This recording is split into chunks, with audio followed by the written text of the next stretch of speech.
Welcome back, everybody, to the third and final episode of this series about Mexico's era of the reform. Just a reminder, this period of time took place from around 1855 to about 1876.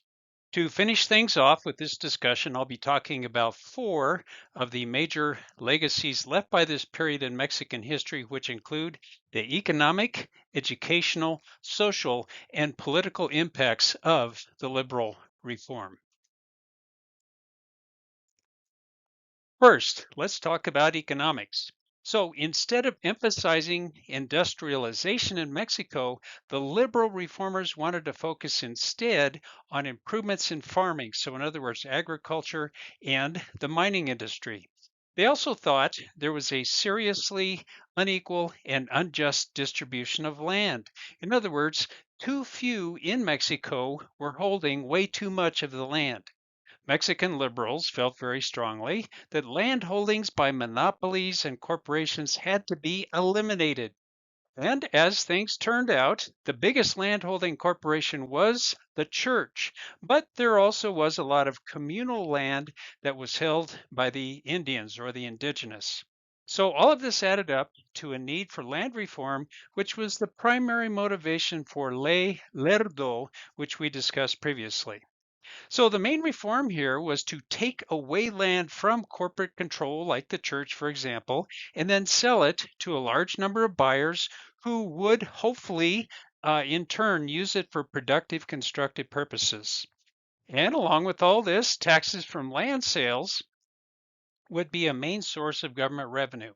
Combined, these efforts were intended to stimulate the economy and help break the cycle of poverty. Well, land reform did result in about 9,000 new landowners who had mostly been landless before. But who were these guys? Who were these new landowners? Well, they were not the poverty stricken Indians or others of the lower economic class. In fact, many of them were the liberal reformers themselves. And those who did buy up these newly available lands became in turn loyal to the liberal reformers, the liberal government, and supported their cause whenever it was challenged. Well, land reform did have one serious impact. It seriously damaged the church's economic and political influence and power. But the liberal reformers' desire to turn real estate that had been stagnant into a more mobile market failed. Those who bought the land, they held on to it. So, what you had now was an economy that was not being stimulated. You had the lack of a rural middle class and Indian communities who could no longer work communal lands, but instead became workers on the haciendas. Haciendas, by the way, you can think of as just large ranching and farming estates owned by one person or one family. In fact, the owners of these haciendas had the financial means to buy more land, and many became larger and larger. In fact, many historians suggest the most dramatic effect of land reform was the staggering effect of the growth of the haciendas. Well, here's how historian Richard Sinkin explains land reform and its impact on the indigenous. Quote, because the liberals viewed the Indian with such disrespect and saw the villages as prime obstacles to economic development, the policies adopted by the reform government were disastrous for the communal way of life. Village after village began to find large ranch owners, remember the haciendas, large ranch owners denouncing communal land before the local judge. Lands that had been farmed for centuries by the same village were suddenly sold to the highest bidder. Few Indians had the capital to pay the purchase price. End quote. This not only resulted in numerous Indian revolts and rebellions, it reduced rural communities to abject poverty. And these very same effects can be seen throughout much of the Indian communities in Mexico today. Another legacy of the reform was that of foreign economic dependency, and this all started with the railroads in Mexico. Now, around the year 1860, Mexico only had about 15 miles of usable railroad, but this country, Mexico, didn't have the financial wherewithal to expand its own rail system, so it sought out foreign investors. At around this same time, though, there was a very strong anti European sentiment. So, this meant for Mexico, the United States was about their only viable option for loans for their railroads. Now, by 1910, Mexico had gone from the 15 miles of railroads I talked about by 1910 to comfortably way more than 12,000 miles of rail lines, mostly due to strong economic ties and dependency with the United States. And as of early 2024, Mexico is our number one trading partner. The second legacy of the reform deals with the educational system, which the liberal reformers wanted to expand. Again, financing was a big problem. This, however, did not deter Mexican President Benito Juárez from creating a national commission on education in 1867. The commission set forth free, obligatory primary education. All cities were required to provide primary education. And there was a huge notable increase in the number of schools. So here's the comparison. If you go back to the year 1843, Mexico had only about 1,310 primary schools, but by 1874, they had gone from 1,310 schools all the way up to more than 8,000. Now, the educational system emphasized citizenship and nationalism, and at the same time, it injected condemnation of the church, condemnation of Spain, condemnation of Spain's colonial period, and condemnation of the opponents of liberal reform. So, this resulted in the creation of the myth of the Reform era, which has been dominant in much of Mexican history and education ever since. The next or third legacy of the reform involves social aspects in Mexico. I previously discussed the so-called ley iglesias, which involved what you could think of as life cycle events, which include birth, marriage, death, funerals, and so on. These used to be in the past, they were administered by the Mexican church, and this involved fees for everybody, no matter how poor you might be. But the reform changed all that, so now these events were being handled by the civil authorities, and those who were too poor to pay the fees just didn't have to.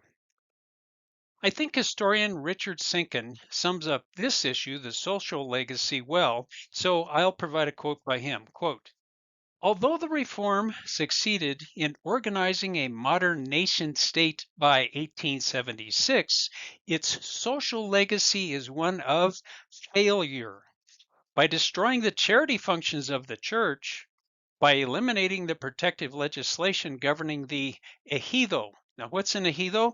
Ejidos were the Indian communal lands that were confiscated by the government. So, by eliminating the protective legislation governing the ejido, by abolishing the fueros, remember the fueros? By abolishing the fueros of the military and the church, the liberal nation building program removed all intermediary institutions that interfered with individual loyalty to the state. At the same time, the process left the individual vulnerable to extreme exploitation, both economically and politically. Within the liberal conception of the state as an essentially passive instrument of peacekeeping, nothing took up the social welfare functions of the traditional corporations like the church. The result was a legacy of uncontrolled exploitation and an ever increasing gulf between the rich and the poor. End quote. The last, but maybe the most important legacy was that of political changes made during the era of the reform. One glaring difference is this.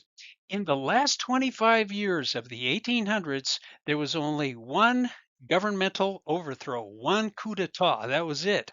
But when you compare that to the first 25 years of Mexico's independence, starting in 1821, the first 25 years, they had 45 government takeovers. So there's a lot more political stability. Another change involved the power of the executive branch, in other words, the office of the president. I already mentioned that President Benito Juárez stayed in power for 14 years from 1858 to 1872. That's the year that he died. After that, from 1876 to 1911, a man named Porfirio Diaz ruled Mexico as a president slash dictator. Then after that, you had the Mexican Revolution. The military part was from 1910 to 1920. And after that, importantly, Mexico was ruled by a political monopoly called the PRI. This political monopoly by the PRI lasted from 1929 all the way up to the year 2000. So 71 years of monopoly. So, an important upshot of the reform was that it unintentionally, in opposition to its own original proclaimed ideals, set up a political machine that valued politics over democracy and order over liberty. Another outcome of the reform was the church lost much, probably most of its power and influence in political and governmental affairs. In fact, the government proceeded to involve itself very deeply into church activities, even to the point of forcing clergy to celebrate secular holidays like Independence Day. Finally, a new additional set of national heroes emerged. Numerous liberal reformers have had streets, parks, towns, and cities named after them. For example, two of the main streets in Mexico City are called the Avenue of the Reform and Benito Juarez.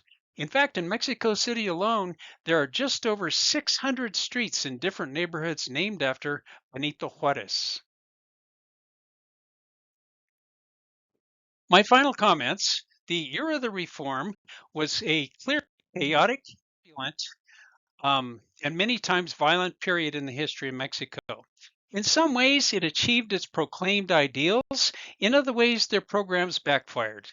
Comparatively speaking, Mexico has been much more politically stable, but corruption, human rights violations, and a very high level of poverty are important aspects of the contemporary modern day Mexican experience.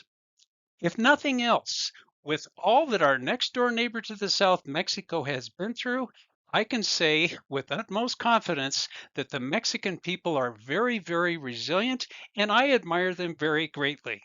So thank you for watching these videos. I hope they were informative and useful, and as always, have a great day.